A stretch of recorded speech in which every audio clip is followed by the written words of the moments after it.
Hi guys, my name is Karthik and I am from easyautomation.com and welcome to section 3 of our Cucumber with Selenium course.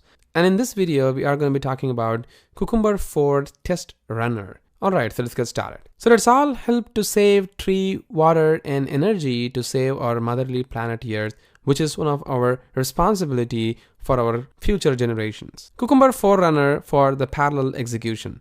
So Cucumber 4 runner by default support the parallel execution, which is really a great news which has come as a wake. At least the feature has been released like an year before, but not a lot of people are really using that. The reason is because there are so many complexity many people have made within their own framework to make their code not executable with the parallel execution.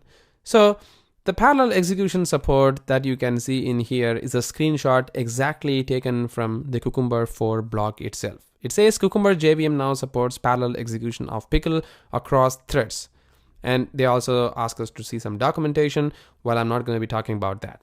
While executing in parallel, each thread will have its own separate test context. If you're currently using static variables, please note that if you're currently using static variables to share state between steps, please refactor to use dependency injection first. And this is something that we have already discussed a lot in our advanced framework development with Selenium Java course. And again, this is not the basic course, it's in the advanced series. We spoke about that. We also refactored our code to use the context injections, threadings, and separate state threadings, which is available within the advanced framework development with Selenium Java course. So please go ahead and watch there where we have discussed about that a lot.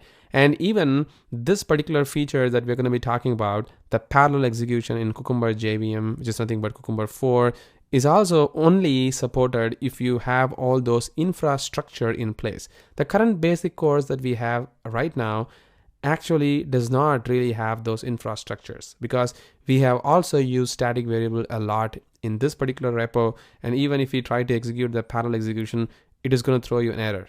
But now the question comes is, why I'm really talking about that while our current code base is not going to be supporting that?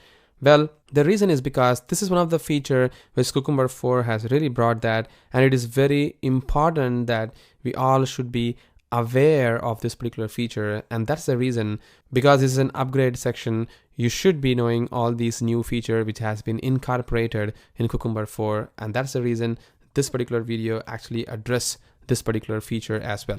We'll quickly write some of the few codes in our current test runner, but the code, as I said before, is not going to execute parallelly. It is going to throw you some error, but just to make you aware of this particular feature, we are going to be talking about that. So for that, I'm going to quickly flip to my IntelliJ IDE. Alright, so as you can see, this is the same project that we were working in our previous video, and we are now in here within our testrunner.java file. So this testrunner.java file has not changed drastically from the day we released this particular course, except that because during the upgrade, there was nothing called plugin, and we just recently added that.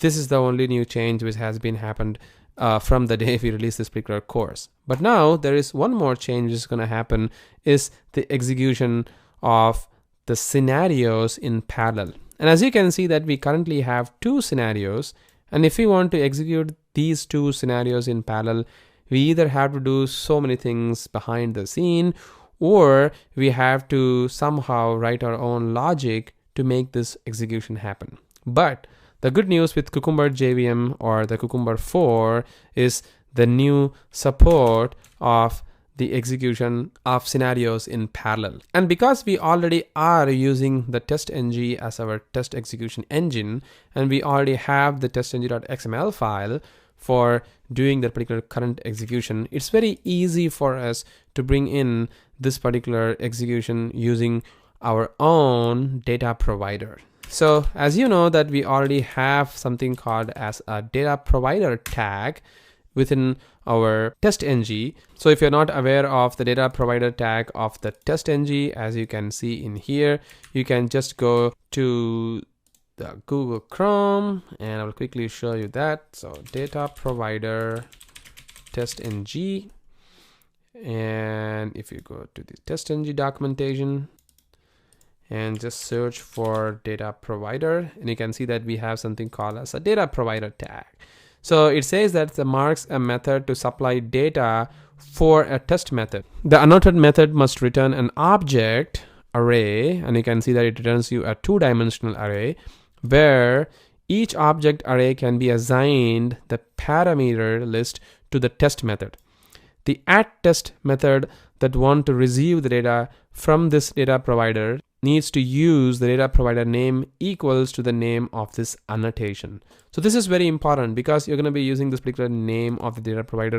You should be using it. And again, we have discussed a lot about this particular data provider, using that within test method and using it to supply the data within the test method in our advanced framework development with Selenium Java course. We are going to be replacing that particular course as well as a new section, as a new upgrade.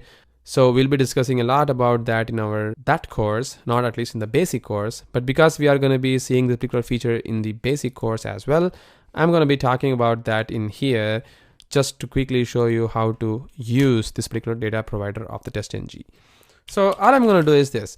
I'm going to write an object, and as I know that it is going to return as a two-dimensional array, I'm going to write something like a scenarios because it's going to be running a scenarios, and I'm going to return a super dot scenarios for us.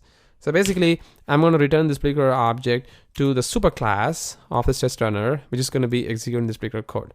And also I need to override this guy. But as of now, if I try to execute this particular piece of code, it is going to execute this particular code just in single thread, which is not going to be in parallel basically, because I have not mentioned anywhere as a parallel execution. So now if I try to execute this particular piece of code with the test-ng, you can see that it is going to open, it's going to run one scenario at a time, and it's executing the second scenario. You can see that it has been executed, right? So let me just close this guy right now. And now, in order to make the parallel execution to happen, I'm just going to open a parallel, and you can see that this is a new method which has been introduced to set you to true or false. So if you set this to true right now, it is going to execute these two scenarios in parallel. And again, guys, word of caution, because we have already used statics in many places, this particular code is not going to execute in any sense. So if I try to execute this particular piece of code, you can see that now it's going to run two scenarios same time, which is awesome. And you can see that two browsers are executing, but one browser has successfully executed and another browser has not did anything. The reason is because if you come all the way down, it says that there is a stale element reference exception and the element is not attached to the page document. The reason is because we have used a static WebDriver, static pages, static extend reporting, and many static stuffs within this particular code, and this particular code is never going to execute in parallel. So in order for executing this in parallel, you should set this particular guy to use non-static objects, or either you should use the pico container to pass the objects across the step definitions. So what I'm going to do is, just for checking in the code, I'm just going to put this guy as a data provider like that. And I'm going to comment this particular piece of code. I'm just going to say for parallel execution support, which is not going to work for our code. So this is the one that you're going to be seeing within our GitHub repo. So I'm going to check in this particular piece of code so that you should see the whole changes that we have discussed so far within our GitHub repo.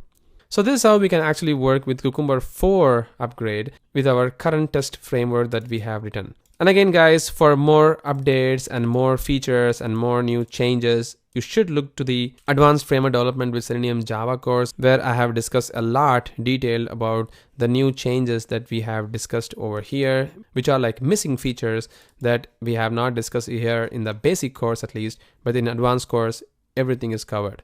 So that's it, guys. This is how we can upgrade our Cucumber from Cucs version 1.2.5 to Cucumber 4 version 4.7.2. If there is any new changes going to happen, this particular course is going to be upgraded as well, along with the advanced series. And once again, thank you very much for watching this video and have a great day.